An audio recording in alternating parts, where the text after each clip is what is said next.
Morning, everybody. Running a little late. Hey, Amazon. Flash briefing. Jamie, here's your flash briefing. In NPR News. Live from NPR News in Washington, I'm Corva Coleman. President Biden is scheduled to meet with congressional leaders today at the White House to talk about raising the nation's debt ceiling.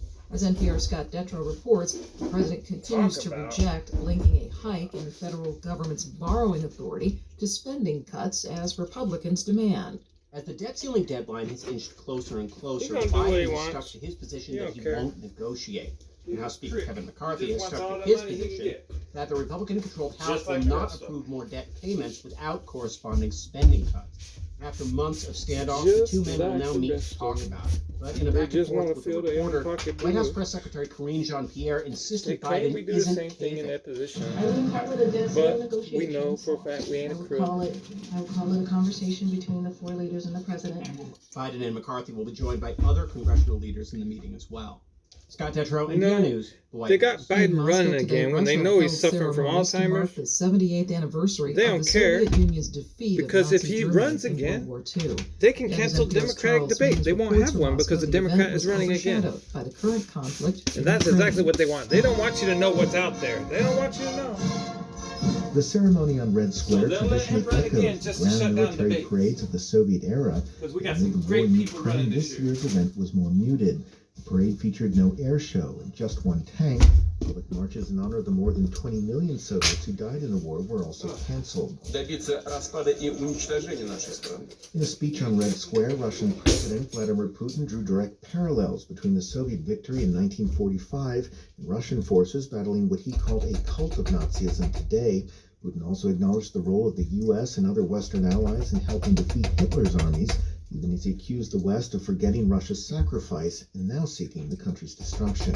Charles Maines, NPR News. Yeah, and now siding with Nazis the American against Psychological Russia. Association is issuing recommendations for teenagers and their use of social media. There's evidence that social media can worsen kids' feelings of depression, anxiety, and loneliness. NPR's Michael Ducliffe says the association recommends that parents help monitor their kids' online activity. The other big recommendation is to get kids training before they start social media or while they're on it. They need to be taught about this dangerous content and the fact that a lot on social media is a highlight reel of people's life. It's not reality.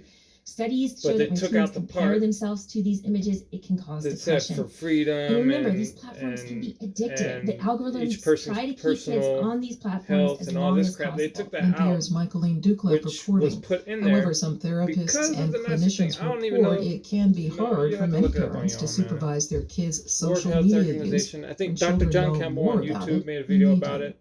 W.H.O. On Wall Street, the Dow was down 30 points. Dr. John Campbell. This is NPR. Just check it out. There are reports of unrest in Pakistan where the situation is growing tense. Officials have arrested former Prime Minister Imran Khan. W.H.O. He and the Pakistani ruling party have traded accusations of corruption. Khan had appeared today in a court in the capital Islamabad to face corruption charges. British police have expressed regret over the arrests of peaceful protesters at the coronation of King Charles III over the weekend. NPR's Lauren Freyer reports anti-monarchy activists say police overstepped their authority. The head of the UK's biggest anti-monarchy group was unloading placards from a car last Saturday morning, hours before the coronation or any demonstrations, when police arrested him. They did so under a new law that gives them power to arrest anyone who disrupts public order or plans to tie themselves to monuments or infrastructure with things like luggage straps, which they say were found in the anti-monarchy activists' car. The activists deny any plans to violate the law and have since been released with an apology from police. But their ordeal has ignited a controversy in the UK over this new public order law and the right to peaceful protest. Some UK lawmakers are calling for Parliament to hold hearings into the matter. Lauren Freyer, NPR News, London. Authorities in Texas are gathering more information about the gunman in last weekend's mass shooting in Allen, near Dallas. 8 people were killed and at least 7 others were wounded. Investigators say the gunman, who was shot and killed at the scene, appears to have held far-right beliefs. I'm Corva Coleman, NPR News in Washington. Okay. You are the public in public media. Your support, whether you donate to your local station or sign up for a program like NPR Plus, makes it possible for us to uphold the values of journalism no matter what. If you haven't already, check out the NPR... Skip. In NASA news, James L. Reuter, Associate Administrator for NASA's Space Technology Mission Directorate, STMD, announced Tuesday he will retire from NASA after 40 years of service. Reuter's retirement will be effective Friday, June 30th. 2 NASA CubeSats designed to study tropical cyclones, including hurricanes and typhoons, successfully launched at 1 p.m. Monday NZST, 9 p.m. EDT Sunday. After the previous launch target date changed due to weather conditions in New Zealand, NASA and Rocket Lab are now targeting 9 p.m. EDT Sunday, May 7, 1 p.m. Monday, May 8, New Zealand Standard Time, to launch 2 storm-tracking CubeSats into orbit. Media accreditation is open for SpaceX's 28th commercial resupply mission for NASA to the International Space Station.